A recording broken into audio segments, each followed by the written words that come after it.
Welcome to Uma TNPSC maths. Uma டிஎன்பிஎஸ்சியின் அன்பான உறவுகள் அனைவருக்கும் வணக்கம். நான் உங்கள் ரேணு. நாம் இன்றைக்கி வீடியோவில் பார்க்க போகிறது யாரோட எஸ்டிடினா டெல்லி சுல்தானியத்தோட எஸ்டிடி தான். அதாவது வரலாறு 7th ஸ்டாண்டர்ட்லேருந்து தான் பார்க்குறோம். ஸோ இன்றைக்கி நமக்கு டெல்லி சுல்தானியம் அப்படின்னா நம்ம எல்லாருக்கும் நல்லா தெரியும். 5 வம்சத்தை சேர்ந்தவங்க தான் இந்தியாவில் ஒரு 300 ஆண்டுகளுக்கு மேலே, கிட்டத்தட்ட 320 ஆண்டுகள்னு சொல்லலாம். அந்த 320 ஆண்டுகள் ஆட்சி பண்ணாங்க அப்படின்னு சொல்லி 5 வம்சம் தான் ஆட்சி பண்ணாங்கன்னு தெரியும். ஸோ அந்த 5 வம்சம் அப்படிங்கிறது யார் யார் என்னென்ன காலகட்டம் வரைக்கும் ஆட்சி பண்ணாங்க, அந்த வம்சத்தில் முக்கியமானவங்க யார், அவங்க செஞ்ச சிறப்புகள் என்ன, அது நல்லதோ கெட்டதோ வரலாறு இடம் முடிச்சிட்டாங்களே, அதனால் அது யார் என்ன பண்ணாங்க அப்படிங்கிறத நாம் இன்றைக்கி பார்த்து தெரிஞ்சுக்கலாம்.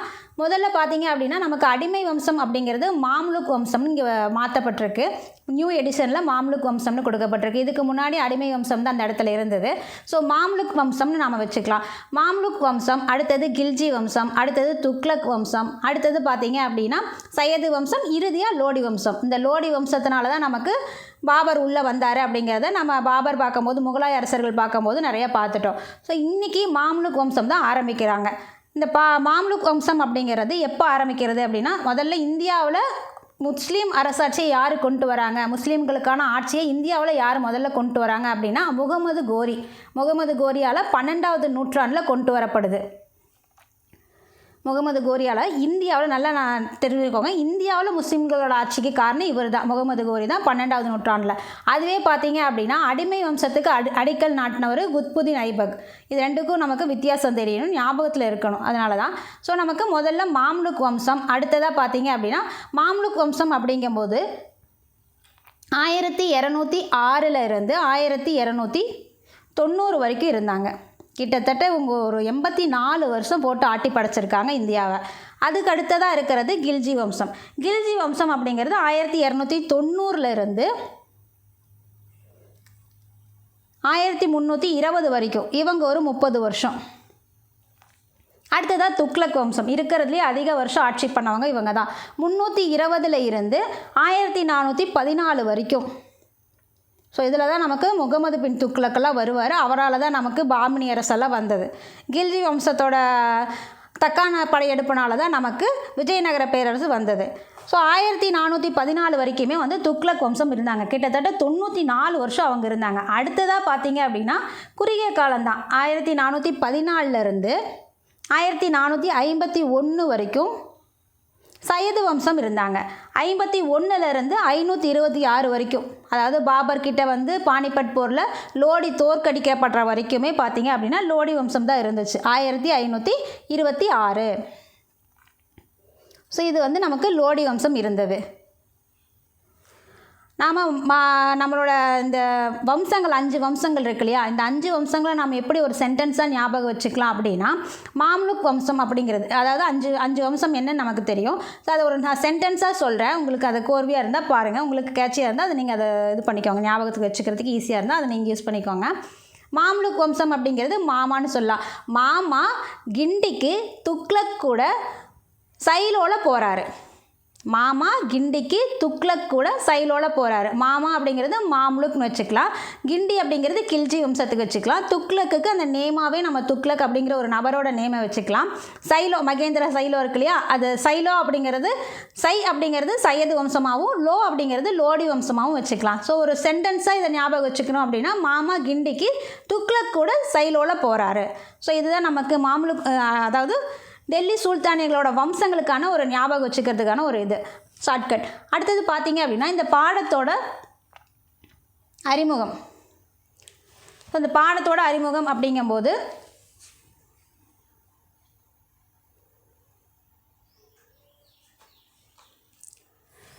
துருக்கிய குதிரைப்படை வீரர்கள் 11வது நூற்றாண்டில் வட இந்தியாவில் கொள்ளையடிச்சிட்டு இருந்தாங்க. அடுத்த நூற்றாண்டே அப்படியே பார்த்தீங்க அப்படின்னா கங்கை சமவெளியை தங்களோட அரசியல் ஆதிக்கத்தின் கீழே கொண்டு வர்றதை முயற்சி பண்ணி அதில் வெற்றியும் பெற்றுட்டாங்க. முதல்ல வட இந்தியாவில் தான் கொள்ளையடிச்சாங்க. ஆனால் அடுத்த நூற்றாண்டுலேயே 12வது நூற்றாண்டுலேயே பார்த்தீங்க அப்படின்னா கங்கை சமவெளியில் தங்களோட அரசியல் ஆதிக்கத்தை கோலூன்ற ஆரம்பிச்சிட்டாங்க. வெற்றிக்கான இந்த மாதிரி அவங்க கோலூன்றதுக்கான காரணம், உண்மையான காரணம் அப்படின்னா நம்ம இந்திய அரசர்கள் இருக்காங்க இல்லையா, அவங்க ஒருவருக்கொருவர் அவநம்பிக்கையில் இருந்தாங்க. அதுபோக முஸ்லீம் வீரர்களோட மேம்பட்ட போர் திறனும் இதுக்கான இந்த வெற்றிக்கான காரணமாக இருக்குது. வட இந்தியாவில் கொள்ளையடிச்சதாகட்டும், இங்கே அடுத்த நூற்றாண்டுலேயே கங்கை சமவெளியில் அவங்க ஆட்சியை பிடிச்சதாகட்டும், இது ரெண்டுமே பார்த்திங்க அப்படின்னா நம்மளோட இந்திய அரசர்களோ ஒருத்தர் நம்பிக்கை இல்லை. ரெண்டாவது அவங்க மேம்பட்ட போர் திறனில் இருந்திருக்காங்க. ஸோ இந்த அவங்க நம்பிக்கை இல்லாத காரணத்தினால இந்த பக்கம் இந்தியர்கள் இஸ்லாமோட விரிவை கவனிக்காமல் விட்டுட்டாங்க. அவங்க அப்படியே ஒன்றா உள்ளே வராங்க அப்படிங்கிறத அவங்க கவனிக்காமல் விட்டாங்க. இதுதான் அவங்களோட வெற்றிக்கான காரணமாக போயிடுச்சு. ஒரு 320 வருஷம் இந்தியாவில் அவங்க அரசாட்சி செய்யறதுக்கான விஷயமும் இதுதான். பாபரோட வருகைக்கு முன்னாடி வரைக்குமே துருக்கிய போர் வீரர்கள், பாபர் வருகைக்கு முன்னாடி 1526 தான் அவர் இங்கே பானிபட் போருக்கு. ஸோ அதுக்கு முன்னாடி வரைக்குமே துருக்கிய போர் வீரர்கள் வட இந்தியாவில் தங்களோட ஆட்சியை நிலைநிறுத்திட்டு இருந்தாங்க. அடுத்ததாக நம்ம பார்க்க போகிறது மாம்லுக் வம்சம் தான். 1206 to 1290. ஸோ இதில் ஒரு 3 பேரை நம்ம குறிப்பிட்டு சொல்லலாம். குத்புதீன் ஐபக், இல்துமிஸ், பால்பன், இவங்களெல்லாம் நம்ம குறிப்பிட்டு சொல்லலாம். அவங்களுக்குள்ள சப்டைட்டில்ஸ் மாதிரி அவங்களோட பசங்க இருப்பாங்க. ஸோ அவங்க பசங்க சரியா இல்லை அப்படின்னா அவங்கக்கிட்ட இருந்த படை தளபதிகள் அவங்க ஆட்சிக்கு வந்திருப்பாங்க. ஸோ இப்படி தான் நமக்கு அடுத்தடுத்த வம்சம் தொடங்க ஆரம்பிக்கும். இதில் மாம்லுக் வம்சத்தில் பார்த்தீங்க அப்படின்னா இந்தியாவோட முஸ்லீம்கள் ஆட்சி அப்படிங்கிறது நான் முதல்லையே சொன்ன மாதிரி முகமது கோரியால் 12வது நூற்றாண்டில் நிறுவப்பட்டது. முகமது கோரிக்கு மகன் இல்லை, பசங்க வாரிசு இல்லாதனால தான் இவர் என்ன பண்ணுறாரு, அடிமைகள் மீது நம்பிக்கை வைக்கிறாரு. எதுக்காக அப்படின்னா இராணுவ பணிக்காக. ஸோ இராணுவ பணிக்காக விலைக்கு வாங்கப்பட்ட அடிமைகளை பாரசீக சொல்லில் பண்டகன்னு சொல்லுவோம்.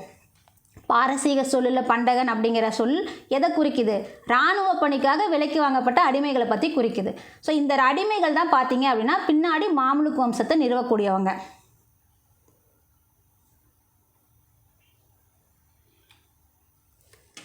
இந்த அடிமைகளால் தான் நமக்கு பின்னாடி மாம்லுக் வம்சம் வருது. 1206 290 வரைக்கும் முகமது கோரி இறந்ததுக்கப்புறமா குத்புதீன் ஐபக்கால் மாம்லுக் வம்சம் ஸ்டார்ட் பண்ணப்படும். முஸ்லீம் அடிமைகள் ஃபஸ்ட்டு என்னவாக இருந்தாங்க அப்படின்னா மாகாணத்தோட ஆளுநர்களாக தான் இருக்காங்க. பின்னாடி தான் சுல்தான்களாக உயர்றாங்க. அவர் இறந்ததுக்கப்புறமா முகமது கோரி இறப்புக்கு பின்னாடி 1206 அவர் இறந்துடுறாரு. முகமது கோரி இறந்துடுறாரு. அவரது அடிமையாக இருக்கக்கூடிய பண்டகனாக கூட்டிகிட்டு வந்தார் இல்லையா, பாரசீக சொல்ல பண்டகன்னு சொல்லுவோம். ஸோ அந்த பண்டகனாக கூட்டிகிட்டு வரப்பட்ட அடிமை தான் குத்புதீன் ஐபக். அவர் தான் இந்திய துருக்கிய பகுதிகளோட அரசர் ஆகிறாரு. இவர் இறந்ததுக்கு அப்புறமா 1206 முகமது கோரி இறந்ததுக்கு அப்புறமா இந்திய துருக்கிய பகுதிகளோட அரசராக ஆகிறாரு. குத்புதீன் ஐபக் அடிமை வம்சத்தோட அடித்தளத்தை நாட்டக்கூடியவர். மாம்லுக் வம்சம்னு சொல்லுவோம். அடிமை வம்சத்துக்கு இப்போ மாற்றிட்டாங்க, மாம்லுக் மாற்றிருக்கு, அதனால் நம்ம மாம்லுக்னே சொல்லிக்கலாம். மாம்லுக் வம்சத்துக்கு அடிக்கல் நாட்டினவர் யார் அப்படின்னா குத்புதீன் ஐபக் தான். மாம்லுக் அப்படின்னா அரபு வார்த்தையில் அடிமைன்னு பொருள். பண்டகனுக்கு நமக்கு பாரசீக சொல் சொல்லப்பட்டது, இராணுவத்துக்காக கூட்டிகிட்டு வரப்பட்ட அடிமைன்னு. இதுவே மாம்லுக் அப்படிங்கிறது அரபு வார்த்தையில் அடிமைன்னு சொல்லப்படுது. மாம்லுக் வம்சத்தோட 3 முக்கிய சுல்தான்கள் யார் அப்படின்னா குத்புதீன் ஐபக், சம்சுதீன், இல்துமிஸ். இவர் ஐபக்கோட மருமகன். அடுத்ததாக பார்த்தீங்க அப்படின்னா கியாசுதீன் பால்பன். நமக்கு இங்கே அடிமை வம்சத்தில் ஒரு கியாசுதீன் இருக்கும், துக்ளக் வம்சத்தில் ஒரு கியாசுதீன் இருக்கும். பட் இங்கே கியாசுதீன் பால்பன், அங்கே கியாசுதீன் துக்ளக், கன்ஃபியூஸ் ஆகிக்கூடாது, அதுக்காக தான் இங்கேயே மென்ஷன் பண்ணுறேன். அடுத்ததாக மாம்லுக் வம்சம் அப்படிங்கிறது 84 ஆண்டுகள் இந்தியாவை ஆட்சி செஞ்சுருக்காங்க. 84 வருஷங்க. அடுத்தது பார்த்திங்க அப்படின்னா குத்புதீன் ஐபக் யார், அவர் என்ன பண்ணார், அவரோட தலைநகரம் என்ன அப்படிங்கிறது இந்த இதில் கொடுத்துருப்பாங்க. அவரோட இதெல்லாம் இங்கே கொடுத்துருப்பாங்க. 1206 210 வரைக்கும். நமக்கு பொதுவாக மாம்லுக் வம்சம் 1206 290 வரைக்கும் 84 வருஷம் பார்த்தோம். அதில் இவரோட பார்ட் என்ன அப்படின்னா ஒரு 4 வருஷம்தான், 6 10 வரைக்கும் தான். முதல்ல லாகூரை தலைநகராக கொண்டு ஆட்சியை தொடங்குறாரு ஐபக். பின்னாடி தான் டெல்லிக்கு மாற்றுறாரு தலைநகரத்தை. குத்புதீன் ஐபக் தானே தலைமை ஏற்று வட இந்தியாவோட மத்திய மற்றும் மேற்கு சிந்து கங்கை சமவெளி பகுதிகளை கைப்பற்றுறாரு. ஸோ அவர் என்னென்ன பகுதியை பிடிச்சாரு, ஒரு 4 வருஷம் ஆட்சி பண்ணார். அப்படிங்கும்போது அவரே தலைமை பொறுப்பை ஏற்று வட இந்தியாவோட மத்திய மற்றும் மேற்கு சிந்து கங்கை சமவெளி பகுதிகளையெல்லாம் கைப்பற்றுறாரு. அடுத்ததாக கீழே கங்கை சமவெளி இருக்கு இல்லையா, பீகார், வங்காளம்லாம் சொல்லக்கூடியது, அந்த பகுதிகளை கைப்பற்றக்கூடிய பொறுப்பை யார்கிட்ட கொடுத்தாரு அப்படின்னா பக்தியார் கல்ஜி இடத்துல கொடுக்குறாரு. வட சைடு அவர் பார்த்துக்கிட்டாரு, வட இந்தியாவை அவர் பார்த்துக்கிட்டாரு, தானே பொறுப்பெடுத்து நடந்து அதை கைப்பற்றிட்டார். கீழே கங்க சமவெளியை பார்த்தீங்க அப்படின்னா பீகார், வங்காளம்னு சொல்லக்கூடிய பகுதிகளை யார்கிட்ட ஒப்படைக்கிறார் அப்படின்னா பக்தியார் கில்ஜி இடத்துல ஒப்படைக்கிறார். அந்த பகுதியெல்லாம் போய் பிடிச்சிட்டோப்பா அப்படின்னு சொல்லிட்டு வராரு. அடுத்ததாக பார்த்தீங்க அப்படின்னா இவர் கட்டின ஒரு மசூதி அப்படிங்கிறது தான் இந்தியாவோட பழமையான மசூதி. ஏன் அப்படின்னு இவர் தான் 1206 உள்ளே வராரு. ஸோ இவர் கட்டினது இப்போ 2025 பழமையாக இருக்கும், இன்னும் இருக்குது, அது வரைக்கும் சந்தோஷம். டெல்லியில் குவத் உல் இஸ்லாம் மசூதியை கட்டினவர் குத்புதீன் ஐபக் தான். இது நமக்கு ஒரு புக் பேக் கொஸ்டின். அதாவது இந்தியாவிலேயே பழமையான மசூதின்னு சொல்லக்கூடிய குவத் உல் இஸ்லாம் மசூதியை கட்டினவர் யார் அப்படின்னு கொடுத்துருக்காங்க. அது யார்? நமக்கு குத்புதீன் ஐபக் தான். அது மட்டும் அவர் பண்ணலை. குதுப் மினார் நாம் எல்லாம் பார்த்துருப்போம், பல பேர் பார்த்துருப்போம், சில பேர் கேள்விப்பட்டிருப்போம், படிச்சிருப்போம். அதை அடிக்கல் நாட்டினவர் இவர் தான். ஸோ இந்த பாதி வேலையிலே இவரோட ஆயுசு முடிஞ்சிருச்சு. அதுக்கப்புறமா இவரோட மருமகன் இருக்கார் இல்லையா, இல்துமிஸ், அவர் தான் அந்த வேலையை செஞ்சு முடிக்கிறாரு. குதுப் மினாருக்கு அடிக்கல் நாட்டியது யார் அப்படின்னா இவர் தான். இதுவும் நமக்கு ஒரு புக் பேக் கொஸ்டின் தான். யார் அடிக்கல் நாட்டினாங்க அப்படிங்கிறது இருக்குது, யார் அதை ஃபினிஷ் பண்ணாங்க அப்படிங்கிற மாதிரியும் இருக்குது. அடிக்கல் நாட்டினது குத்புதீன் ஐபக், மாம்லுக் வம்சத்தோட அடித்தளத்தை போட்டவர். அதுதான், அவரே தான் குதுப் மினாருக்கும் அடித்தளத்தை போடுறாரு. ஆனால் இதை ஃபினிஷ் பண்ணது யார் அப்படின்னா இல்துமிஸ் தான். உங்ககிட்ட ஓப்பனிங்கெல்லாம் நல்லா தான்ப்பா இருக்குது, ஃபினிஷிங் தான் சரியில்லைன்னு மருமக இறங்கிட்டார் போல். ஸோ இதுதான் அந்த மசூதி.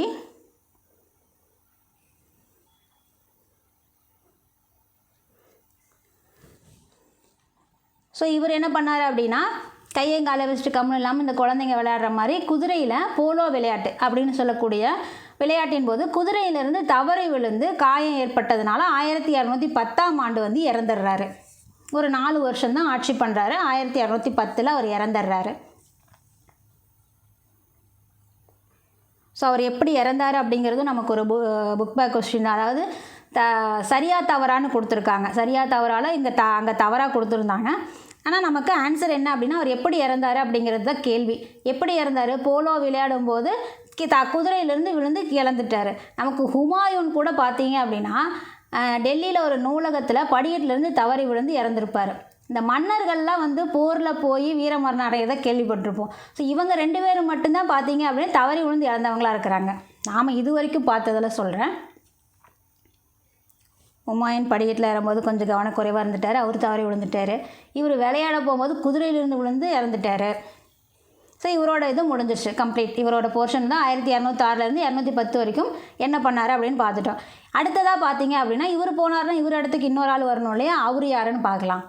அவர் அப்படி பார்த்தோம் அப்படின்னா அவரோட மகன் தான் வரணும். அவரோட மகன் யார்? ஆரம்சா. ஸோ நமக்கு இந்த இதில் பொறுத்துக அப்படிங்கிற மாதிரி தந்தையும் மகனையும் பொறுத்த சொல்லி கொடுத்துருப்பாங்க புக் பேக் கொஸ்டினில். அதனால் யாரோட மகன் யார் அப்படிங்கிறத நம்ம ஞாபகம் வச்சுக்கலாம். ஐபக் இருக்கார் இல்லையா, ஐபக்கோட மகன் தான் ஆரம்சா. ஸோ இவர் திறமையற்றவராக இருந்ததால் பிரபுக்கள் பார்த்தீங்க அப்படின்னா ஐபக்கோட மருமகனாக இருக்கக்கூடிய ஐபக்கோட மருமகனும் படைத்தளபதியுமாக இருக்கக்கூடிய இல்துமிஸை பார்த்தீங்க அப்படின்னா சுல்தானாக தேர்வு செய்கிறாங்க. இல்துமிஸோட ஆட்சி காலத்தில் பார்த்தீங்க அப்படின்னா செங்கிஸ்கான் தலைமையிலான மங்கோலியர்கள் இந்திய எல்லைகளை அச்சுறுத்திட்டு இருந்தாங்க. இதுவும் நமக்கு ஒரு புக் பேக் கொஸ்டின் தான். யாருடைய ஆட்சி காலத்தில் செங்கிஸ்கான் தலைமையிலான மங்கோலியர்கள் இந்தியாவை அச்சுறுத்திட்டு இருந்தாங்க, இந்திய எல்லைகளை அச்சுறுத்திட்டு இருந்தாங்க அப்படிங்கிறது ஒரு புக் பேக் கொஸ்டின். இவரோட காலகட்டத்தில் தான், இல்துமிஸோட காலகட்டத்தில் தான் பார்த்தீங்க அப்படின்னா அந்த அச்சுறுத்தல் இருந்தது. அடுத்ததாக செங்கிஸ்கானால் தோற்கடிக்கப்பட்டு விரட்டப்பட்டிருந்த குவாரிஜம் ஷா ஜலாலுதீன் இவர்கிட்ட இல்துமிஸ் கிட்ட அடைக்கலம் கேட்டு வராரு. பட் இல்துமிஸ் நோ அப்படின்னு சொல்லிடுறாரு. ஏன் அப்படின்னா மங்கோலியர்களால் ஆபத்து வரக்கூடாது அப்படின்னு தவிர்க்கிறதுக்காக இவருக்கு நோன்னு சொல்லிடுறாரு. குவாரிஜம் ஷா இருக்கார் இல்லையா, அவர் ஹெல்ப் கேட்கும்போது நோப்பா அப்படின்னு சொல்லிடுறாரு.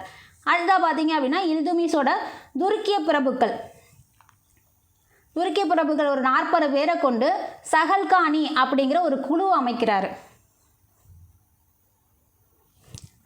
நமக்கு இது ஒரு புக் பேக் கொஸ்டின் தான். ஸோ இல்துமிஸ் இருக்கார் இல்லையா, இல்துமிஸ் துருக்கிய பிரபுக்கள் 40 பேரை கொண்டு சஹல்கானி அப்படிங்கிற குழுவை அமைக்கிறார். அந்த குழுவை அமைச்சது இல்துமிஸ் தான். இல்துமிஸ் பார்த்தீங்க அப்படின்னா தனது படை அதிகாரிகளுக்கு ஊதியமாக இக்தாக்களை வழங்கினாங்க. ஸோ நம்ம அந்த முகலாயர்கள் தான் நினைக்கிறேன். ஜாகீர் அப்படிங்கிறது வந்துச்சு. இந்த நிலமானியம் கொடுக்கறது ஜாகீர், அதை பராமரிக்கிறவங்கள ஜாகீர்தார்கள்னு சொல்லுவோன்னு பார்த்தோம் இல்லையா? ஸோ அது பார்த்தீங்க அப்படின்னா அதுலேயே நம்ம பார்த்துருப்போம். இதை வந்து டெல்லி சுல்தானியர்கள் வந்து இக்தான்னு ஃபாலோ பண்ணாங்கன்னு பார்த்தோம். ஸோ அதுதான் இங்கே கொடுக்கப்பட்டிருக்கு. இல்துமிஸ் பார்த்தீங்க அப்படின்னா தனது படை அதிகாரிகளுக்கு ஊதியமாக என்ன கொடுத்தாரு? இக்தாக்களை கொடுத்தாரு. இக்தா அப்படின்னா என்ன? இராணுவ அதிகாரிகளுக்கு வழங்கப்பட்ட நிலம். ஸோ ஒவ்வொரு அரசாங்கமும் அதை பேரை மட்டும் மாற்றிக்கிட்டாங்க, விஷயம் ஒன்று தான். அங்கே ஜாகீர்னு இங்கே இக்தா.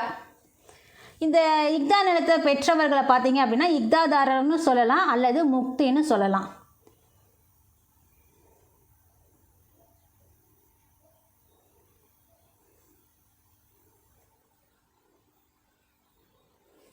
இக்தா நிலத்தை வாங்கினவங்களுக்கு பேர் இக்தாதாரர், இல்லைன்னா முக்தின்னு சொல்லப்படுது. இக்தாதாரர் பார்த்தீங்க அப்படின்னா போர்க்காலங்களில் சுல்தானுக்கு இராணுவ உதவி வழங்குறது அவசியம். அதே போல் தனது படைகளையும் குதிரைகளையும் பராமரிக்க தனக்கு வழங்கப்பட்ட நிலங்கள்ல இருந்து வரி வசூல் செஞ்சுக்கணும். அதுதான் அவங்களுக்கு ஊதியம். ஸோ அடுத்ததாக பார்த்தீங்க அப்படின்னா ஐபக் தொடங்கிய குதுப்பினாரோட கட்டுமானத்தை யார் நிறைவு செய்கிறாங்க? இல்துமிஸ் தான் நிறைவு செய்கிறாரு. இதுதான் குதுப் மினார். நேரில் பார்க்காதவங்க ஃபோட்டோவில் பார்த்துக்கோங்கப்பா. நானும் ஃபோட்டோவில் தாங்க பார்க்குறேன், நானும் நேர்லலாம் போய் பார்க்கல. ஸோ அடுத்ததாக பார்த்தீங்க அப்படின்னா அதாவது இல்துமிஸ் இருக்கார் இல்லையா, இவரோட போர்ஷன் முடிஞ்சிருச்சு. 1236 இவர் ஒரு கிட்டத்தட்ட வந்து பார்த்தீங்க அப்படின்னா 26 ஆண்டுகள் ஆட்சி பண்ணியிருக்காரு. 1210 அவர் மாமனார் இறந்தோடனே உள்ளவர். அவர் 1236 வரைக்கும் இவர் இருக்கார். 10 to 36 இவர் ஏப்ரல் மாதம் இயற்கை எழுதியிருக்காரு. 26 ஆண்டுகள் கிட்டத்தட்ட இவர் ஆட்சி பண்ணியிருக்காரு. ஸோ இவர் எந்த விளையாட்டுலையும் கலந்துக்கல போல், அதனால் இவர் வந்து இயற்கையாகவே மரணம் அடைஞ்சிட்டார். அடுத்ததாக ரஷ்யானா நாடு இல்லைங்க, இந்த இவர் இருக்கார் இல்லையா இல்துமிஸ், அவரோட பொண்ணு. பையன் மேலே நம்பிக்கை இல்லையா அப்படின்னா, ஸோ பையன் மேலே நம்பிக்கை இல்லாமல் இல்லை, அதை விட சிறந்த திறமைசாலி அப்படிங்கிறதுனால இவங்க வந்திருக்காங்க. இல்துமிஸோட திறமை வாய்ந்த மகன் இருக்கார் இல்லையா ருக்குதீன் ஃபிரோஸ். ஆரம்ஷா வந்து ஐபக்கோட மகன்னு பார்த்தோம், பொறுத்துக்காக இதை சொல்ல வேண்டியதாக இருக்குது. அதே மாதிரி நமக்கு இல்துமிஸோட திறமை வாய்ந்த மகன் யார் அப்படின்னா ருக்குதீன் ஃபிரோஸ் தான் பார்த்தீங்க அப்படின்னா அவரோட மகன். அவர் மரணம் உற்றதுனால தனது மகள் வந்து ரஷ்யா சுல்தான் அவங்கள வந்து வாரிசாக அறிவிக்கிறாரு.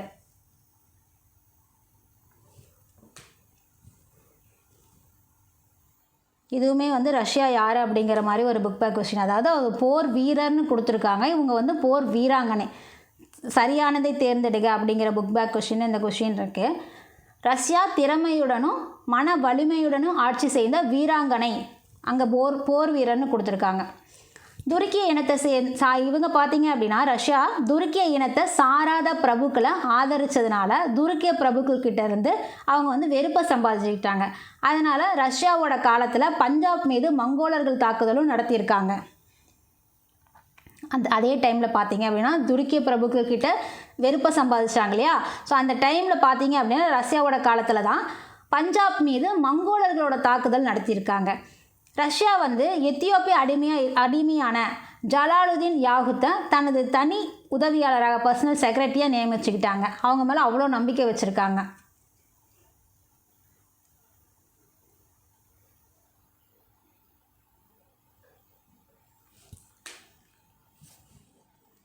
ஜலாலுதீன் யாகுத் யார் அப்படின்னா எத்தியோப்பிய அடிமை. யார் கூட்டிகிட்டு வந்து பர்சனல் செக்ரட்டரியாக வச்சுக்கிறாங்க அப்படின்னா ரஷ்யா தான். ஸோ ஜலாலுதீன் மேலே ரஷ்யா வச்ச நம்பிக்கையால் துருக்கிய பிரபுக்கள் வந்து கலகம் செய்ய ஆரம்பிச்சிட்டாங்க. அதனால் 1240 அப்படிங்கும்போது துருக்கிய பிரபுக்களோட சதியால் ரஷ்யா வந்து கொல்லப்பட்டாங்க. இவங்களது குறிப்பிட்ட ஒரு 4 வருஷம்தான் இருக்குது. 236 தந்தை இறந்ததுக்கப்புறமா 236 40 வரைக்கும் ஒரு 4 வருஷம்தான் பார்த்தீங்க அப்படின்னா இவங்களோட ஆட்சி காலம் இருக்குது.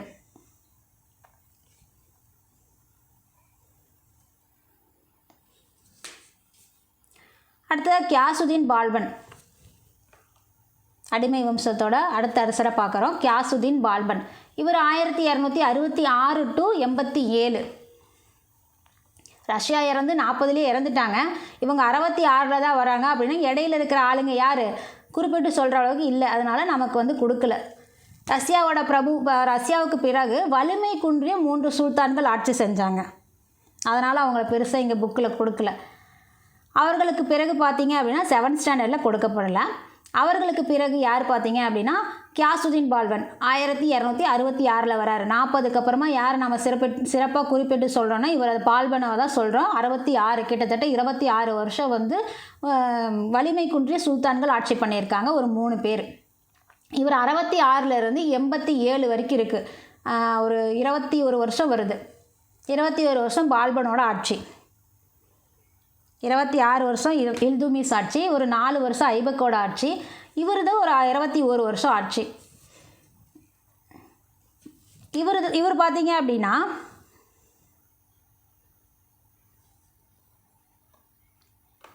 ஸோ இல்துமிஸ் தான் பார்த்தீங்க அப்படின்னா அந்த 40 சொல்லக்கூடிய அந்த குழுவை நிரூபித்தார்னு பார்த்தோம் இல்லையா. ஸோ இதை கேன்சல் பண்ணுறவர் இவர் தான். குழு அமைச்சவர் இல்துமிஸ். அந்த 40 பேர் கொண்ட குழு அது வந்து கேன்சல் பண்ணுறது பால்பன் தான் கேன்சல் பண்ணுவார். எதுக்காக அப்படின்னா துருக்கிய பிரபுக்கள் அவரோடு பகைமை பாராட்டியதுனால அந்த 40 குழுவை வந்து இவர் கேன்சல் பண்ணிட்டார். பால்பன் தனக்கு அது மட்டும் இல்லை. இவர் பார்த்தீங்க அப்படின்னா தன்னோட ஆட்சி இருக்கு இல்லையா அதுக்கு எதிராக சதி செய்வோரையும் இடையூறாக இருக்கிறவங்களையும் கண்டறியதற்காக ஒற்றர் துறை ஒன்றை நிறுவியிருக்காங்க.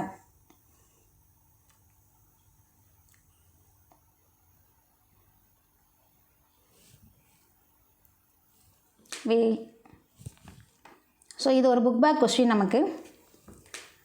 யார் வந்து தனது ஆட்சிக்கு எதிராக இதை வந்து அங்கே எப்படி கொடுத்துருக்காங்க அப்படின்னா சரியானவற்றை தேர்ந்தெடுக்கல கொடுத்துருக்காங்க. பால்பனுக்கு பதிலாக ரஷ்யான்னு கொடுத்துருக்காங்க. ரஷ்யா தனது ஆட்சிக்கு எதிராக சதி செய்வோரையும் இடையூறாக இருப்போரையும் கண்டறியத்திற்காக ஒரு ஸ்பை வச்சுருக்காங்கன்னு கொடுத்துருக்காங்க. பட் அது ரஷ்யா இல்லை, பால்பன் தான் இந்த வேலையை செய்கிறவர். ஒற்றர் படை யார் ஒற்றரை யார் வைக்கிறாங்க அப்படின்னா பால்பன் தான். அரசு அது மட்டும் இல்லை, இவர் அரசை எதிர்ப்பவர்களுக்கு கடுமையான தண்டனைகளையும் வழங்குறாரு.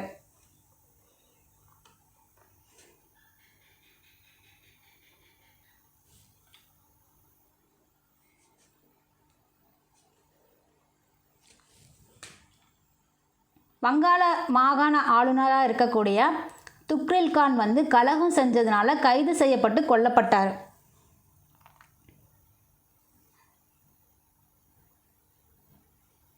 நம்ம இந்த வங்காள ஆளுநர்கள் யார், அந்த ஆளுநர்கள் வங்காள ஆளுநர், அங்கே ஆளுநராக இருந்தவர் யார் அப்படிங்கிற மாதிரி பொறுத்துக்களை கொடுத்துருக்காங்க. அதனால் நமக்கு வங்காள மாகாண ஆளுநர் யார் அப்படின்னா துக்ரில் கான் தான். ஸோ அவர் கலகம் செஞ்சதுனால வந்து கைது செய்யப்பட்டு கொல்லப்பட்டுட்டார். அடுத்ததாக பார்த்தீங்க அப்படின்னா பால்பன் வந்து மீவாட்டை சேர்ந்த மியோக்கள் இருக்காங்களே அவங்க மீதும் கருணை இல்லாமல் நடந்துக்கிட்டார். வடமேற்கு இந்தியாவை சேர்ந்த ராஜபுத்திர முஸ்லீம் இனத்தினர்னு சொல்லுவோம் அவங்கள. ஸோ அவங்க மேலே கருணை இல்லாமல் நடந்துக்கிட்டார். அவங்கக்கிட்ட கருணை இல்லாமல் நடந்துக்கிட்டார். பட் மங்கோலியர்கிட்ட ரொம்ப கேர்ஃபுல்லாக இருந்திருக்காரு. இணக்கமான உறவை பேணுவதில் கவனம் காட்டியிருக்காரு பால்பன். இது ஒரு புக் பேக் கொஸ்டின். யார் வந்து மங்கோலியர்கிட்ட இலக்கமான உறவை எடுத்திருக்காங்க அப்படின்னா. அதே மாதிரி அடுத்தது பார்த்தீங்க அப்படின்னா செங்கிஸ்கானோட பேரனும் ஈரானோட மங்கோலிய வைஸ்ராயுமா இருக்கக்கூடிய குலஹுவானிடமிருந்து மங்கோலியர்கள் சட்லஜ் நதியை கடந்து படையெடுத்து வரமாட்டாங்க அப்படிங்கிற உறுதிமொழியை பால்பன் பெற்றார். யார்கிட்ட இருந்து? மங்கோலியர்கள் வந்து சட்லஜ் நதியை கடந்து படையெடுத்து வரமாட்டாங்க அப்படின்னு உறுதிமொழியை வாங்கினது பால்பன். அது யார் அந்த பர்சன் அப்படின்னா குலஹுவான். இவர் வந்து செங்கிஸ்கானோட பேரன், ஈரானோட மங்கோலிய வைஸ்ராய். இவர்கிட்ட தான் அந்த உறுதிமொழியை வாங்குறாரு. காரணம் கூற்று அப்படிங்கிற மாதிரி கொடுத்தாங்க. அந்த மங்கோலியர்களிடம் இணக்கமான உறவை பெறுவதற்கான காரணம் என்ன அப்படிங்கிறது காரணம், கீழே இருக்கிறது அப்படியே கூற்று. மங்கோலியர்களோட தாக்குதலில் இருந்து பாதுகாப்பதற்காக பால்பன் பார்த்தீங்க அப்படின்னா பல கோட்டைகளை கட்டியிருக்காரு. இதுவுமே நமக்கு ஒரு புக் பேக் கொஸ்டின் தான். பால்பன் பல கோட்டைகளை கட்டினார். அடுத்ததாக இவர் என்ன பண்ணார்? புகழ்பெற்ற பாரசீக கவிஞராக இருந்த அமீர் குஸ்ருவை ஆதரிக்கிறார். இதுவும் ஒரு புக் பேக் கொஸ்டின் தான். பால்பன் பார்த்தீங்க அப்படின்னா 1287 இறந்துடுறாரு. பால்பனோட ஆட்சி 266 87 வரைக்கும் தான். இவர் இறந்துடுறாரு. அவ்வளோதான், இவரோட போர்ஷன் இவ்வளோதான் கொடுத்துருக்காங்க. பால்பனோட மகன் யார் தெரியுமா? கைகுபாத். இவர் வந்து ஒரு திறமையற்றவர். அதனால் என்ன நடக்குது, 1290 87 இவர் இறந்துடுறார் இல்லையா, ஒரு 3 வருஷம் கழித்து பார்த்தீங்க அப்படின்னா இவரிடத்துல பணி தளபதியாக இருப்பாங்க இல்லையா, இவரிடத்துல படை தளபதியாக இருப்பாங்க இல்லையா. ஸோ அவர் மாலிக் ஜலாலுதீன் கில்ஜி. அவர் முதல்ல அரச பிரதிநிதியாக நாகிப்னு சொல்லுவோம். பால்பனோட மகன் வந்து கைகுப திறமையற்றவராக இருந்ததுனால 290 அப்படிங்கும்போது படை தளபதியாக பணியாற்றிய மாலிக் ஜலாலுதீன் கில்ஜி இவர் வந்து நாகிப்பா பொறுப்பேற்கிறார், அதாவது அரச பிரதிநிதியாக பொறுப்பேற்கிறாரு. பின்னாடி இவரால் ஒரு அதிகாரியை அனுப்பி கைகுபாத்தை கொண்டுடுறாரு. அதுக்கப்புறமா இவர் சுல்தானாக வந்து நின்றுறாரு. ஜலாலுதீன் அரியணை ஏறினதுக்கு அப்புறம் தான் நமக்கு கில்ஜி வம்சம் தொடங்குது. ஜலாலுதீன் சதி செஞ்சதுனால தான் கைகுபாத் இறந்துடுறாரு. ஒரு அதிகாரி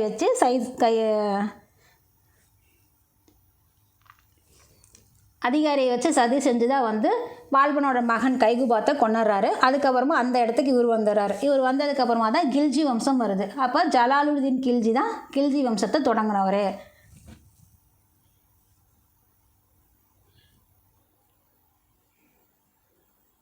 ஸோ நமக்கு மாமலுக் வம்சம் முடிஞ்சிருச்சு. அடுத்தது கில்ஜி வம்சம் தான் பார்க்க போகிறோம்.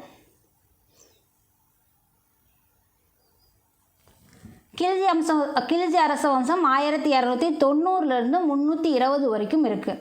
இதில் முதல்ல அடியெடுத்து வைக்கிறவர் ஜலாலுதீன் கில்ஜி தான். எத்தனை வருஷம், 90 96 வரைக்கும் 6 வருஷம் இவரோட ஆட்சியாக இருக்குது. ஜலாலுதீன் கில்ஜியின் காலத்தில் பல படையெடுப்புகள் நடத்தப்பட்டது. படையெடுப்புகளை அதிகமாக திட்டமிட்டு தலைமையேற்றவர் யார் அப்படின்னா காராவோட ஆளுநர் அலாவுதீன் கில்ஜி. மேலே வங்காளத்தோட ஆளுநர் பார்த்தோம், இங்கே காராவோட ஆளுநர் அலாவுதீன் கில்ஜி. அலாவுதீன் கில்ஜி யார் அப்படின்னா ஜலாலுதீன் இருக்கார் இல்லையா, இந்த வம்சத்தை தோற்றுவிட்டவர், அவரோட உடன் பிறந்தவரோட மகன் தான்.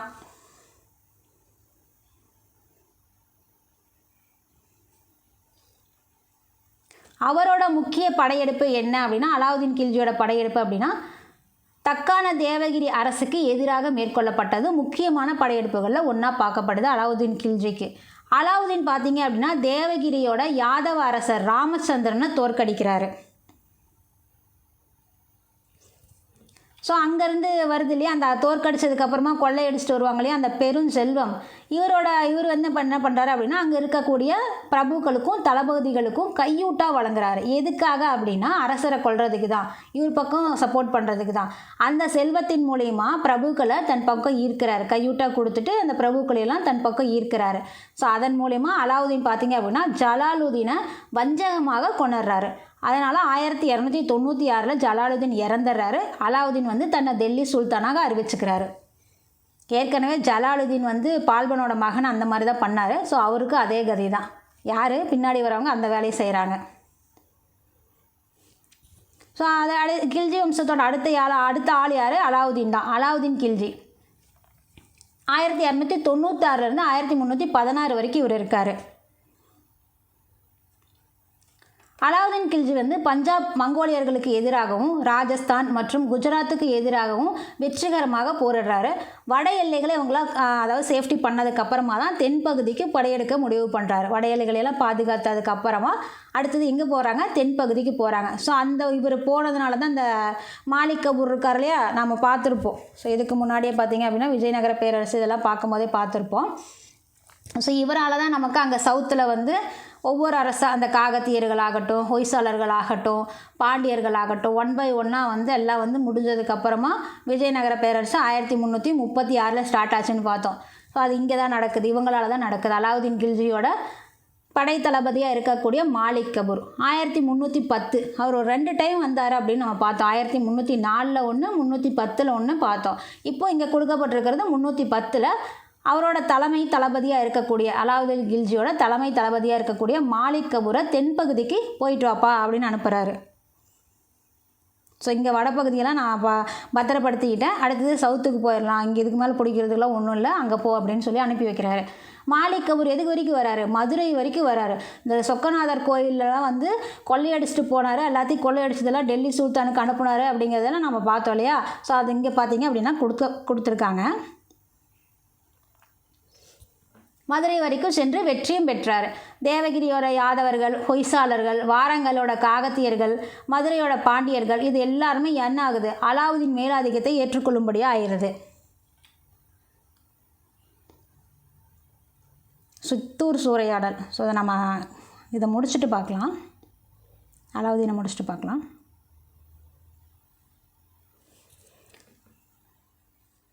ஸோ அலாவுதீனோட மேலாதிக்கத்தை ஏற்றுக்கொள்ளும்படி ஆகிடுது. அடுத்ததாக பார்த்தீங்க அப்படின்னா டெல்லியை சுற்றியுள்ள வேளாண் நிலங்களை அளந்து நிரந்தர வரியை விதிக்கிறாரு அலாவுதீன். வரிகளை வசூலிக்கக்கூடிய அந்த பொறுப்பு இராணுவ அதிகாரிகளத்தில் ஒப்படைக்கிறாரு. இதனால் என்ன நடக்குது, உள்ளூர் தலைவர்களுக்கும் குறுநில மன்னர்களுக்கும் அதிகாரம் அப்படிங்கிறது இழக்க நேரிடுது. படையினருக்காக பார்த்தீங்க அப்படின்னா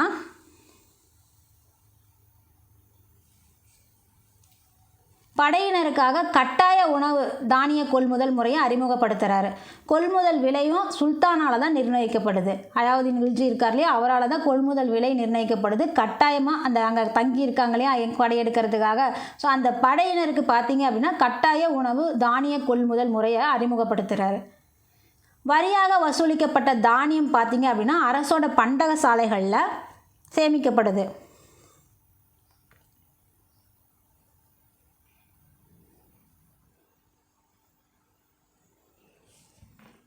ஸோ அவ்வளோ கட்டாயப்படுத்தி வாங்குறாங்க இல்லையா, அதை எங்கே கொண்டு போய் சேமிக்கிறாங்க அப்படின்னா அரசோட பண்டக சாலைகளில் அந்த தானியமெல்லாம் சேமிக்கப்படுது. அலாவுதீன் தனது புதிய சட்டங்கள் நடைமுறைப்படுத்துவதை உறுதி செய்கிறதுக்காக ஒற்றர்களை நியமிக்கிறாரு. ஒற்றர்கள் பார்த்தீங்க அப்படின்னா நேரடியாக அங்கே களத்தில் நடக்கிற அந்த நிலைமைகளை சுல்தான் இடத்துல தான் தெரிவிக்கிறாங்க. அலாவுதீன் பார்த்தீங்க அப்படின்னா 1316 இயக்கி எழுதிடுறாரு. ஸோ அவரோட காலகட்டம் 296 to 316 தான். அவர் இறந்ததுக்கப்புறமா பார்த்தீங்க அப்படின்னா அவரது வழித்தோன்றல்கள் அவங்களோட அதிகாரத்தை தக்க வச்சுக்க முடியல. இதனால தான் நமக்கு கியாசுதீன் துக்ளக் அப்படிங்கிறவர் வராரு, அதிகாரத்தை கைப்பற்றுறாரு, துக்ளக் வம்ச ஆட்சிக்கு அடிக்கல் நாட்டுறாரு. அங்கே பசங்க சரியில்லை, அவங்க வழித்தோன்றல் வம்சாவளிகள் சரியில்லை அப்படின்னா இன்னொரு வம்சம் புதுசாக ஸ்டார்ட் ஆகுது. ஸோ துக்ளக் வம்ச ஆட்சியை கியாசுதீன் துக்ளக் தான் அடிக்கல் நாட்டார். நம்ம அங்கே கியாசுதீன் பால்பன் பார்த்தோம், அது இங்கே கியாசுதீன் துக்ளக், பால்பன் அடிமை மாம்லுக் வம்சத்தை சேர்ந்தவர். ஸோ சித்தூர் எப்படி சூறையாடுறாங்க அப்படின்னா நமக்கு இந்த சித்தூர் சூறையாடலில் இருக்கக்கூடிய விஷயம் பார்த்திங்க அப்படின்னா பத்மாவதின்னு ஒரு படம் இருக்கும், தீபிகா படுகோனேன்னு நினைக்கிறேன். ஸோ அந்த படத்தோட கிளைமேக்ஸ் மாதிரியே இருக்கும். இந்த இங்கே ஒரு சடங்கு சொல்லப்பட்டிருக்கு இந்த பேராகிராஃபில். ஸோ அந்த சடங்கு பார்த்திங்க அப்படின்னா பத்மாவதி படத்தோட கிளைமேக்ஸ் மாதிரியே இருக்கும். 1303 அப்படிங்கும்போது அலாவுதீன் கில்ஜி சித்தூரை சூறையாடுறாரு. கில்ஜி வம்சத்தை சேர்ந்தவர், தனது மாமாவை கொன்னவர். அவர் பார்த்திங்க அப்படின்னா சித்தூரை 1303 சூறையாடுறாரு. அதோட ராஜபுத்திரர்கள் அவரது படைகளை எதிர்த்து வீரத்தோடு போரிடுறாங்க. தோல்வி அப்படிங்கிறது நிச்சயமான சூழல், அவர்கிட்ட தோற்று போயிடுவோம் அப்படிங்கிற அந்த நிச்சயமான சூழல் ஏற்படும் போது அந்த இடத்துல பார்த்தீங்க அப்படின்னா ஜவுஹர் அப்படிங்கிற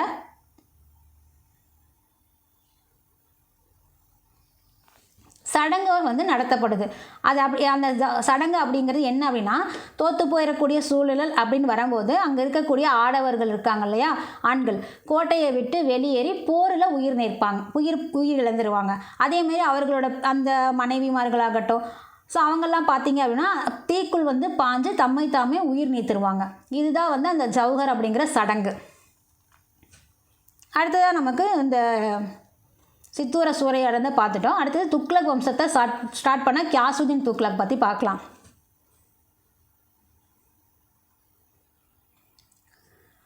ஸோ துக்ளக் வம்சம் அப்படிங்கும்போது நமக்கு கில்ஜி வம்சம் 290 320 வரைக்கும் பார்த்துட்டோம். இப்போ துக்ளக் வம்சம் 320 414, கிட்டத்தட்ட 94 வருஷம் பார்க்க போகிறோம். ஸோ இதில் ஆரம்பித்தவர் என்னமோ ஒரு 4 வருஷம்தான். அங்கேயே ஆரம்பித்தவர் அடிமை வம்சத்தை ஆரம்பித்தவர் ஒரு 4 வருஷம் தான் இருந்தார். 206 210 வரைக்கும் தான் இருந்தார். ஸோ இங்கே இந்த வம்சத்தை ஆரம்பிக்கிறவரு பார்த்தீங்க அப்படின்னா குறிப்பிட்ட வருஷம்தான், 20 24 வரைக்கும் தான் இருக்கார்.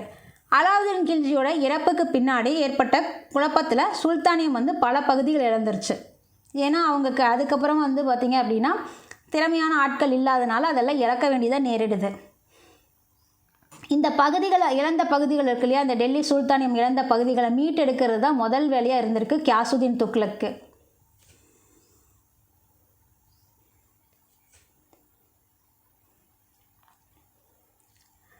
ஸோ அந்த பணியில் ஒன்று மகனாக இருக்கக்கூடிய கியாசுதீன் துக்ளக்கோட மகன் ஜூனா கான், இவர் தான் பின்னாடி முகமது பின் துக்ளக்னு சொல்லப்படுறாரு. ஜூனா கான் எங்கே அனுப்புகிறாருன்னா வாராங்கலுக்கு அனுப்புகிறாரு. ஜூனா கான் வாராங்கல் போய் என்ன பண்ணுறாரு, அங்கே இருக்கக்கூடிய பிரதாபருத்ரன் இருக்காரையா, காகத்திய அரசர்னு பார்த்துருப்போம். ஸோ அந்த அரசரை தோற்கடித்து வெற்றி பெற்றாரு. ஸோ வெற்றி பெற்றதுக்கப்புறம் என்ன நடக்கும், அங்கே இருக்கிறதெல்லாம் சுரண்டிட்டு வர்றது தான் நடக்கும். அதுதான் இங்கேயும் நடந்திருக்கு. கியாசுதீன் துக்ளக் பார்த்திங்க அப்படின்னா வாராங்கல்லேருந்து கிடைக்கக்கூடிய அந்த செல்வம் இருக்கு இல்லையா, அதை டெல்லிக்கு அருகே துக்லகாபாத்.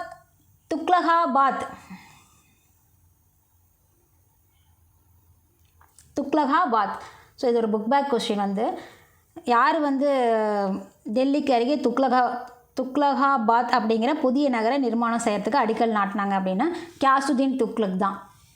அவர் எதை வச்சு அதை பண்ணுறாரு அப்படின்னா, வாராங்கல்ல மகன் அனுப்புகிறார் இல்லையா ஜூனா கானை, அவர் அங்கே தோற்கடித்து கொண்டுட்டு வர்றாருல அந்த செல்வம், அந்த கிடைச்ச செல்வத்தை வச்சு தான் டெல்லிக்கு அருகே வந்து இந்த நகரை வந்து நிர்மாணம் பண்ணுறதுக்காக அடிக்கல் நாட்டுறாரு. ஜூனா கான் பார்த்தீங்க அப்படின்னா தந்தை கியாசுதீன் துக்ளக்கை வஞ்சகமாக கொண்டுறாரு. அவர் கொன்னதுக்கு அப்புறம் தான் பார்த்தீங்க அப்படின்னா முகமது பின் துக்ளக் அப்படிங்கிற பேரில் வந்து 1325 அரியணை ஏறுறாரு. ஸோ நமக்கு கியாசுதீன் துக்ளக் வந்து துக்ளக் வம்சத்தை ஸ்டார்ட் பண்ணி ஒரு 4 வருஷம் தான் இருக்கார். மகனே வந்து அப்பாவை கொன்னதுனால அவர் என்ன பண்ணுவார் பாவம், ஸோ அவர் போய் சேர்ந்துட்டார். அடுத்ததாக பார்த்தீங்க அப்படின்னா முகமது பின் துக்ளக் வர்றாரு. 1325 51 வரைக்கும் இருக்கார். ஸோ இவருக்கு கீழே இருந்து இவரோட ஆளுநர்கள் தான் பார்த்தீங்க அப்படின்னா தன்னோட பகுதிகளை வந்து சுதந்திர அரசுகளாக அறிவிச்சிருப்பாங்க. அதனால தான் நமக்கு பாமினி அரசு வந்தது இல்லையா. முகமது பின் துக்ளக் அப்படிங்கிறவர் கற்றறிந்தவர், அதே மாதிரி கடுமையான ஆட்சியாளர், கொடுமையாக கூட சொல்லலாம், கடுமையான ஆட்சியாளர். அலாவுதீன் இருக்கார் இல்லையா கில்ஜி, அவர் நாடுகளை கைப்பற்றினார், கொள்ளையடித்தார். ஆனால் இவர் பார்த்தீங்க அப்படின்னா அதற்கு நேர்மாறாக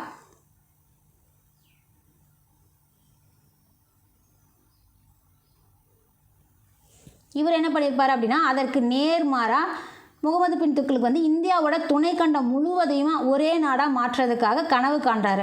அந்த கனவினோட அடுத்த ஸ்டெப் என்ன தெரியுமா, தலைநகரை டெல்லியிலேருந்து தேவகிரிக்கு மாற்றுறாரு. தேவகிரிக்கு பேர் மாற்றுறது இவர் தான் பண்ணுறாரு, தௌலதாபாத். இதை நம்ம இதுக்கு முன்னாடி வீடியோக்குள்ளே பார்த்துருப்போம்.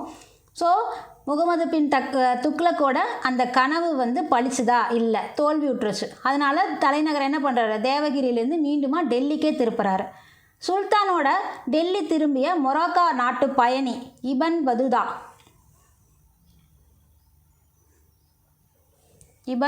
பார்த்தீங்க அப்படின்னா டெல்லி அடைஞ்ச போது என்ன சொல்கிறாரு அப்படின்னா, தேவகிரிக்கு தலைநகரை மாற்றிட்டு மீண்டும் அங்கே தோல்வி விட்டுறதுனால அந்த திட்டம் வந்து ஒன்றும் செயல்படாதனால டெல்லிக்கே மாற்றுறாரு இல்லையா. அப்போ டெல்லிக்கு மாற்றும் போது சுல்தானோட ஒரு பயணி வராரு, மொராக்கா நாட்டு பயணி இபன் பதுதா.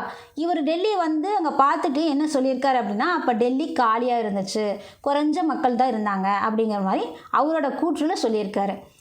அதே போல் அலாவுதீன் நிலவரியை தானியமாக தான் வசூல் பண்ணார்னு பார்த்தோம். அந்த தானியத்தை வந்து பண்டகசாலையில் சேர்த்து வச்சாங்க, தானியத்தை வந்து கட்டாயப்படுத்தி கொடுக்க வச்சார் அப்படிங்கிறத பார்த்தோம்.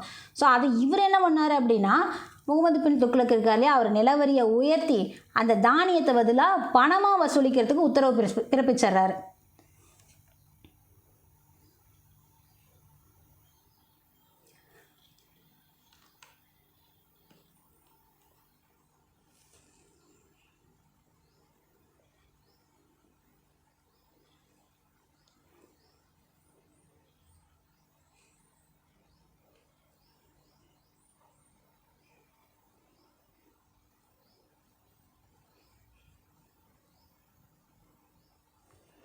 ஸோ பணமாக வசூலிக்கிறதுக்கு நிலவரியும் உயர்த்திடுறாரு.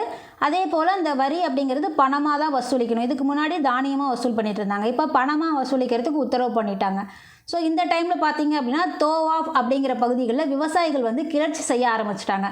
கிளர்ச்சி அப்படிங்கிறத கொடூரமான முறையில் அடக்கப்பட்டதுனால விவசாயிகள் வந்து வேளாண்மையே வேண்டாம் சாமி அப்படின்னு கைவிட்டுட்டாங்க. நம்ம போராடுறது வேலை, இந்த வேலையை செய்கிறது வேண்டாம் அப்படின்னு சொல்லி கைவிட்டுட்டாங்க. ஒரு வேளை அப்படி அவங்க வேளாண் செய்யலை அப்படின்னா என்ன ஆகும், பஞ்சம் தான் ஏற்படும். ஸோ அவங்க வந்து அந்த வேலையே வேண்டாம், இவ்வளோ கொடுமையை அனுபவிக்கிறது வேண்டான்னு சொல்லி விவசாயிகள் வந்து வேளாண்மையை கைவிட்டுட்டாங்க. அதனால் அதன் விளைவாக நமக்கு பஞ்சம் ஏற்படுது.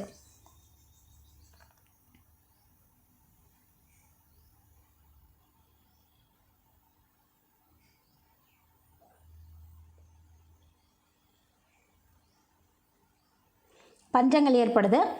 அடுத்ததாக பார்த்தீங்க அப்படின்னா முகமது பின் துக்ளக் செப்பு நாணயங்களை அறிமுகப்படுத்துகிறாரு. இந்த செப்பு நாணயங்களை அறிமுகப்படுத்தும் போது ஏன்னா பணமாக வசூல் பண்ணணும்னு சொல்கிறாங்க இல்லையா, அப்போ வந்து செப்பு நாணயங்களை அறிமுகப்படுத்துகிறாரு. வெள்ளி நாணயங்களுக்கு வந்து அந்த அளவுக்கு வெள்ளி இல்லைங்கிறதுனால செப்பு வந்து அறிமுகப்படுத்துகிறாரு. செப்பு அறிமுகப்படுத்துறதுனால கள்ள நாணயங்கள் பெருக ஆரம்பிச்சிருச்சு. இதனால் வணிகம் பாதிக்கப்பட ஆரம்பிச்சிருச்சு. புதிய நாணயங்களை வெளியிடக்கூடிய அளவுக்கு வெள்ளி இல்லாதனால தான் அவர் என்ன பண்ணுறாரு, செப்பு நாணயங்களை வெளியிடுறாரு. செப்பு நாணயங்கள் வெளியிடும் போது கள்ள நாணயங்கள் பெருக ஆரம்பிச்சிருச்சு. அதனால் வணிகம் பாதிக்கப்பட ஆரம்பிச்சிருச்சு. இந்த வெளிநாட்டு வணிகர்கள் எல்லாம் பார்த்திங்க அப்படின்னா வியாபாரத்தை நிறுத்த ஆரம்பிச்சிட்டாங்க. எது வந்து உண்மையான காசு பொய்யான காசுன்னு தெரியல. ஸோ வாணிபம் வேண்டாம் அப்படின்னு சொல்லி வியாபாரத்தை நிறுத்த ஆரம்பிச்சிட்டாங்க. பின்னாடி என்ன நடக்குது, செப்பு நாணயங்களை திரும்ப பெறுறாரு. இருந்தால் தானே அப்படின்னு சொல்லிட்டு திரும்ப வாங்குறாரு. செப்பு நாணயங்களை எல்லாம் திரும்ப பெற்றுட்டு அதுக்கு பதிலாக தங்கம் வெள்ளி போன்ற நாணயங்களை வழங்க ஆரம்பிச்சிடுறாரு. அரசோட வருவாய் நிர்வாகம் அப்படிங்கிறது டோட்டலாக சீர்குலைஞ்சு அரசு வந்து திவால் ஆகிடுது, கஜானா காலி ஆகிடுது. அதனால் முகமது பின் துக்ளக்கோட 25 திவால் ஆகிடுது. ஸோ அதுக்கப்புறம் பார்த்தீங்க அப்படின்னா முகமது பின் துக்ளக் 25 ஆண்டுகள் 25 ஆண்டுகள் பார்த்தீங்க அப்படின்னா ஆட்சி செஞ்சுருக்காரு. 325லேருந்து 51 வரைக்கும். அவரது ஆட்சியில் தான் பல மாகாண ஆளுநர்கள் வந்து கிளர்ச்சியில் ஈடுபட்டிருப்பாங்க. குறிப்பிட்டு சொல்லணும்னா அவுத், முல்தான், சிந்து இதோட ஆளுநர்கள் பார்த்தீங்க அப்படின்னா தங்களை சுதந்திர அரசர்களாக அறிவித்ததோட தென்னிந்தியாவிலையும் பார்த்தீங்க அப்படின்னா புதிய அரசுகள் தோன்ற ஆரம்பிச்சிருச்சு.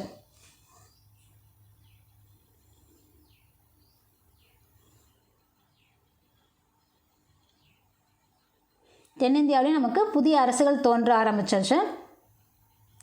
அதோடு சேர்த்து துக்ளக்கோட முன்னாள் படை வீரர் பாமினி இவர் பார்த்தீங்க அப்படின்னா தௌலதாபாத் மற்றும் சுற்றுப்பகுதிகளை சுதந்திர அரசாக அறிவிக்க ஆரம்பிச்சிடுறாரு. அந்த அரசு அப்படிங்கிறது தான் பாமினி சுல்தானியம் அழைக்கப்பட்டுச்சு. 1335 மதுரை சுல்தானியமும் உருவாச்சு.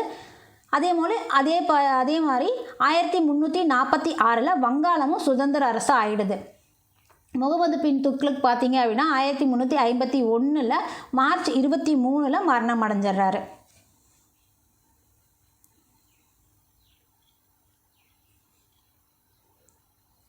ஸோ இந்த பாக்ஸ்குள்ளே என்ன கொடுத்துருக்காங்க அப்படின்னா முகமது பின் துக்ளக் தலைநகரை டெல்லியிலிருந்து தௌலதாபாத்துக்கு மாற்றினார் இல்லையா, தேவகிரிக்கு.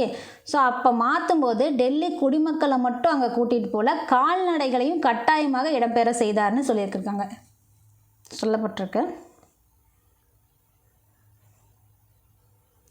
அடுத்ததாக பார்த்தீங்க அப்படின்னா இவர் இறந்துடுறாரு, முகமது பின் துக்ளக் இறந்துடுறாரு. அடுத்தது வரக்கூடியவர் தான் ஃபெரோஷா துக்ளக். 51 அவர் இறந்துடுறாரு மார்ச் 23. அதுக்கப்புறமா இவர் வராரு ஃபெரோஷா துக்ளக். இவர் 51 88 வரைக்கும் இருக்கார். முகமது பின் துக்ளக்கை தொடர்ந்து ஃபிரோசா துக்ளக் வந்து அரியணை ஏறுறாரு. அவரால் கிளர்ச்சிகளை அடக்கவோ மாகாணங்கள் இழந்து போன அந்த மாகாணங்களை மீட்கவோ அவரால் முடியல. அதே மாதிரி தென்பகுதி மாகாணங்களை கைப்பற்றக்கூடிய ஆர்வமும் அதில் காட்டல ஃபிரோசா துக்ளக் காட்டல. ஸோ முடிஞ்ச அளவுக்கு நன்மையை செஞ்சுட்டு போகிற வழிக்கு புண்ணியம் அப்படின்னு சொல்லிட்டு அவர் அந்த மாதிரி போயிட்டார். ஏறத்தாழ 1365 ஆண்டு பார்த்தீங்க அப்படின்னா பாமினி இளவரசராக இருந்த தக்கான பிரச்சனைகளில் தலையிட வேண்டும். ஸோ இது ஒரு புக் பேக் கொஸ்டின் நமக்கு. ஏறத்தாழ 1365 ஆண்டு பாமினி இளவரசர் பார்த்திங்க அப்படின்னா தக்கான பிரச்சனைகளில் தலையிடுமாறு அழைப்பு விடுக்கிறாரு. அந்த தலையீடில் கூட ஃபிரோசா துக்ளக் வந்து ஏற்க மறுக்கிறாரு, நான் வரல அப்படின்னு சொல்லி ஏற்க மறுக்கிறார். 1365 அப்படிங்கும்போது பாமினி இளவரசர் அநேகமாக முதலாம் முகமதுன்னு நினைக்கிறார்.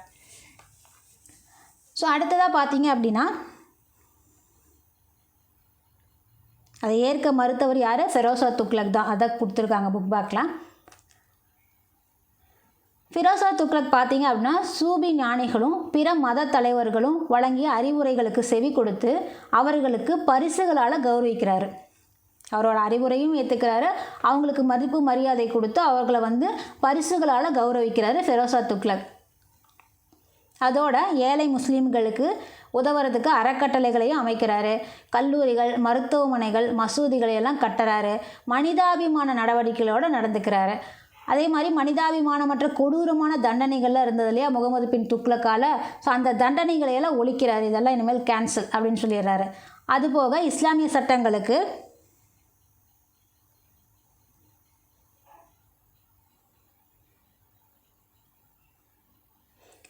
சட்டங்களுக்கு புறம்பான வரிகள் இருக்கு இல்லையா, அதையும் ரத்து செஞ்சிடுறாரு. ஃபிரோசா துக்ளக் பார்த்தீங்க அப்படின்னா விவசாயிகளோட கடன்களையும் ரத்து செய்கிறாரு.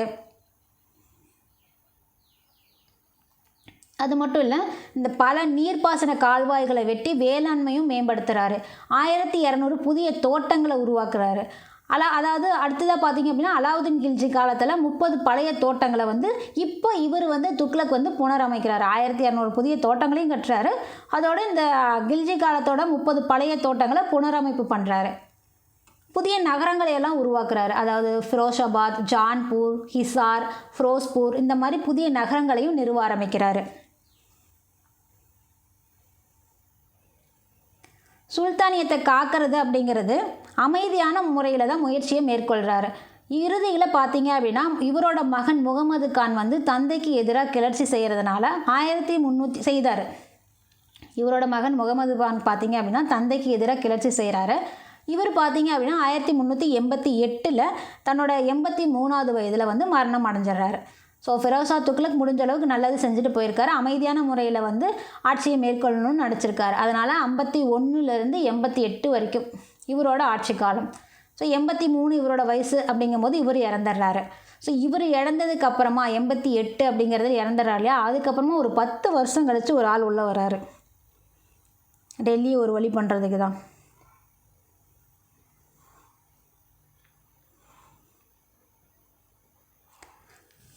தைமூர்.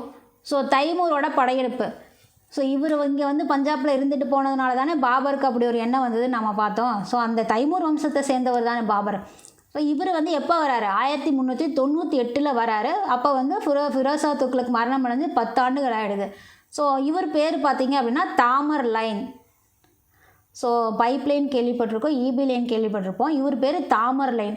இவர் தாமர் லைன் அப்படிங்கிறவர் தான் தைமூர்னு சொல்லப்படுறாரு. 1398 டிசம்பரில் பார்த்தீங்க அப்படின்னா டெல்லியை தாக்கி சூறையாடி மாபெரும் மனித படுகொலையும் செய்ய ஆரம்பிக்கிறாரு.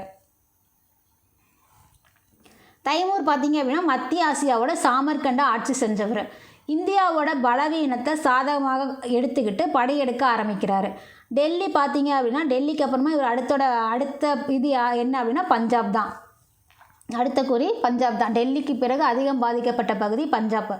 அதோட தங்கம், வெள்ளி, நகைகள் போன்ற செல்வங்களை கொள்ளையடிச்சிட்டு போயிடுறாரு. போகும்போது சாமர்கண்டில் அங்கே அவர் தைமூர் அங்கே மத்திய ஆசியாவோட சாமர்கண்டோட ஆட்சியாளர் தானே. ஸோ அங்கே வந்து நினைவு சின்னங்களை கட்டுறதுக்காக அங்கே நினைவு சின்னங்களை கட்ட வேண்டிய வேலை இருந்ததுனால இந்திய கைவினை கலைஞர்கள் இருக்காங்க இல்லையா, தச்சர்கள், கட்டட கலைஞர்கள், இவங்களையெல்லாம் கையோடு கூட்டிகிட்டு போயிடுறாரு. ஸோ இதுதான் அவரோட படையெடுப்பில் நடந்தது. நமக்கு ஃபிரோசா துக்ளக் இறந்து ஒரு 10 வருஷம் கழித்து தான் இந்த தைமூரோட படையெடுப்பு நடக்குது. ஏன் அப்படின்னா இங்கே பலவீனமாக இருக்கிறதுனால. ஸோ இவர் போகிறப்ப டெல்லியை விட்டுட்டு போகும்போது தைமூர் வந்து மத்திய ஆசியாவோட சாமர்கண்டுக்கு ரிட்டர்ன் போகும்போது இங்கே இவர் கைப்பற்றினார் இல்லையா, அந்த பகுதிகளையெல்லாம் கூப்பிட்டு ஒருத்தர்கிட்ட கொடுக்குறாரு. அவரால் தான் நமக்கு வந்து சையத் அரச வம்சம் அப்படிங்கிறது தோற்றுவிக்கப்படுது. ஸோ அடுத்ததான் நமக்கு சையத் அரச வம்சம். இப்போ 94 வருஷம் பார்த்துட்டோம். துக்ளக் அரச வம்சத்தோட 1320 1414 வரைக்கும் என்ன நடந்தது அப்படின்னு பார்த்துட்டோம். ஸோ இப்போ பார்த்தீங்க அப்படின்னா இங்கே நமக்கு 398 அப்புறமா நமக்கு இங்கே புக்கில் கொடுக்கல. அதுக்கப்புறம் இருந்தவங்களும் வந்து சிறப்பாக செயல் ஆட்டலை. அடுத்த 1414 அங்கே 14லேருந்து 51 அதாவது 37 வருஷம் பார்த்தீங்க அப்படின்னா டெல்லி சுல்தானியம் பல சுதந்திர அரசுகளாக சிதறுண்ட போதிலும் முகலாயரோட படையெடுப்பு வரைக்குமே கிட்டத்தட்ட 114 ஆண்டுகள் வரைக்குமே நிலைச்சிருந்ததாகவும், தைமூர் வந்து டெல்லியை வந்து இது பண்ணார் இல்லையா, ஸோ அந்த டெல்லி, மீரட், பஞ்சாப் இந்த பகுதிகளெல்லாம் கைப்பற்றிட்டு அதுக்கு ஒரு ஆளுநர் நியமிச்சுட்டு போகிறாரு. அவர் தான் கிஷிர்கானை வந்து நியமிச்சுட்டு போகிறார். அந்த கிஷிர்கான் தான் 1414 சையத்து வம்சத்தை தோற்றுவிக்கிறாரு.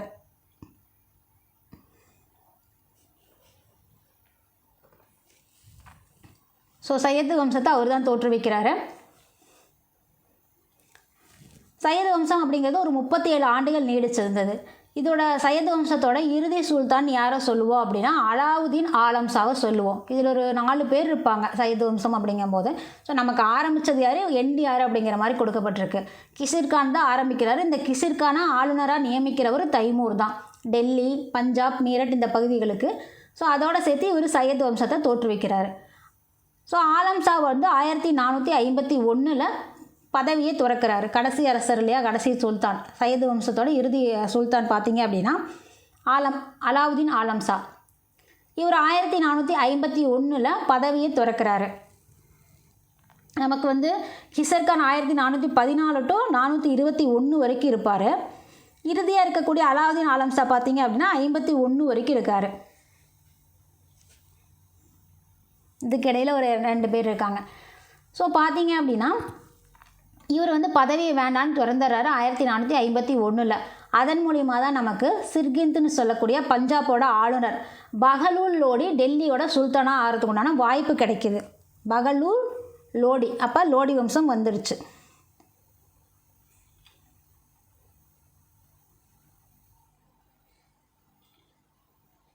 இவர் பதவி வேண்டான்னு சொல்லி யார் திறக்கிறாங்க, அலாவுதீன் ஆலம் ஷா வந்து வேண்டான்றாரு 451. ஸோ அதனால் சையது வம்சம் வந்து நிறைவு பெற்று லோடி வம்சம் ஸ்டார்ட் ஆகுது. லோடி வம்சத்தை பார்க்கும்போது இவர் யாராக இருக்கார், சிர்கிந்த் பஞ்சாபோட ஆளுநராக இருக்கார். சிர்கிந்துன்னு சொல்லக்கூடிய பஞ்சாபோட ஆளுநராக இருக்கார். அவருக்கு அந்த வாய்ப்பு கிடைக்கிது டெல்லியோட சுல்தானாக ஆகிறதுக்கு. அதன் மூலிமா லோடி வம்ச ஆட்சி நமக்கு தொடங்குது. 1451 தொடங்குது. 51 26 வரைக்கும். ஸோ 26ங்கும் போது முதலாம் பானிபட் போர் வந்து பாபரால் நடத்தப்படுது. அதனால் நமக்கு இப்ராஹிம் லோடி தோற்கடிக்கப்பட்டு அடுத்தது முகலாய அரசு ஸ்டார்ட் ஆயிடும். வம்சமும் முடிஞ்சிடும், டெல்லி சுல்தானோட வம்சமும் முடிஞ்சிடும், அடுத்தது முகலாய வம்சம் ஸ்டார்ட் ஆகிடும். லோடி வம்சமும் அவரோட முடிஞ்சிடும். 1489 பகலூல் லோடியை தொடர்ந்து 1451 89 வரைக்கும் பகலூல் லோடி இருக்கார். ஸோ பகலூல் லோடியை தொடர்ந்து அவரோட மகன் சிக்கந்தர் லோடி வந்து அரியணை ஏறுறாரு.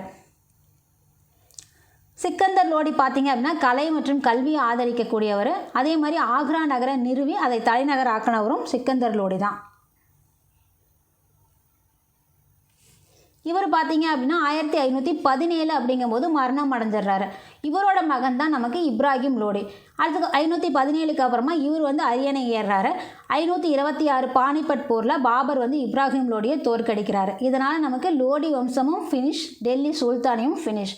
அடுத்தது பாபர் உள்ளே வந்தோடனே என்ன நடக்குது, முகலாய பேரரசு நடக்குது.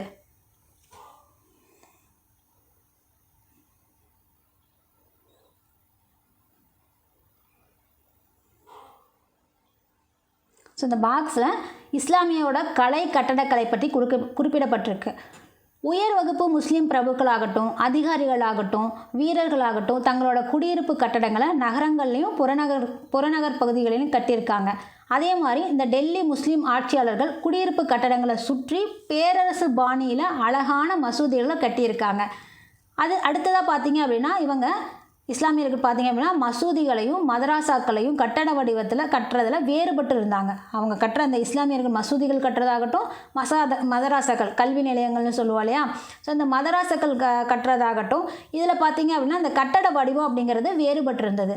அதே மாதிரி கதவுகள், சுவர்கள் இதுலையெல்லாம் பார்த்தீங்க அப்படின்னா குரான் இருக்கு இல்லையா, அந்த குரானில் இருக்கக்கூடிய வரிகளால் நேர்த்தியாக அலங்கரிக்கப்பட்டிருக்கு இந்த கதவு சுவரெல்லாம். கட்டட வடிவங்கள் அப்படிங்கிறது பாரசீக பாணியிலையும், அலங்கார வேலைப்பாடுகள் அப்படிங்கிறது இந்திய பாணி கலவையோடையும் இருந்திருக்கு. ஸோ இது ரெண்டும் கலந்துருந்ததுனால இதை வந்து இந்த பாணியை வந்து இந்தோ சாராசானிக் பாணி அப்படின்னு அழைக்கப்பட்டது. இந்த மாதிரி இருக்கிறது என்ன, இந்த இந்தோ சாராசானிக் பாணிக்குள்ள என்னென்ன இருந்தது அப்படின்னா குதுப் மினாரா அந்த மாதிரி தான் இருந்தது. அலை தர்வாசா, குவத் உல் இஸ்லாம் பழைய மசூதி இருக்கு இல்லையா, இந்தியாவிலே பழைய மசூதி. ஸோ அது மோத்தி மசூதி, இல்துமிஸ் பால்பனோட கல்லறைகள், அடுத்தது தௌலதாபாத், ஃபிரோசாபாத்தோட கோட்டைகள், தௌலதாபாத் கோட்டையாகட்டும், ஃபிரோசாபாத் கோட்டைகளாகட்டும், இது எல்லாமே எந்த பாணியில் இருந்தது அப்படின்னா கட்டட வடிவங்கள் பாரசீக பாணியிலையும், அலங்கார வேலைகள் இந்திய பாணியிலையும் இருந்திருக்கு. அதை நம்ம என்ன சொல்லுவோம், இந்தோ சாராசானிக் பாணின்னு சொல்லுவோம். இந்த அனைத்துமே பார்த்திங்க அப்படின்னா இந்தோ சாராசானிக் பாணியில் தான் அமைக்கப்பட்டிருக்கிறதா சொல்லப்பட்டிருக்கு. ஸோ இதுதான் அலை தர்வாசா, இது வந்து தௌலதாபாத் கோட்டை. ஸோ இதுதான் நமக்கு பாரசீகத்திலையும் இந்தியாவையும் கலந்த கலவை. ஸோ நம்ம டெல்லி சுல்தான்களோட எஸ்டிடி பார்த்துட்டோம். ஸோ வீடியோ பிடிச்சிருந்தால் லைக் பண்ணுங்கள், ஷேர் பண்ணுங்கள், கமெண்ட் பண்ணுங்கள். மறக்காமல் நம்ம சேனலை சப்ஸ்கிரைப் பண்ணிக்கோங்க. நெக்ஸ்ட் வீடியோவில் சந்திக்கிறேன். நன்றி.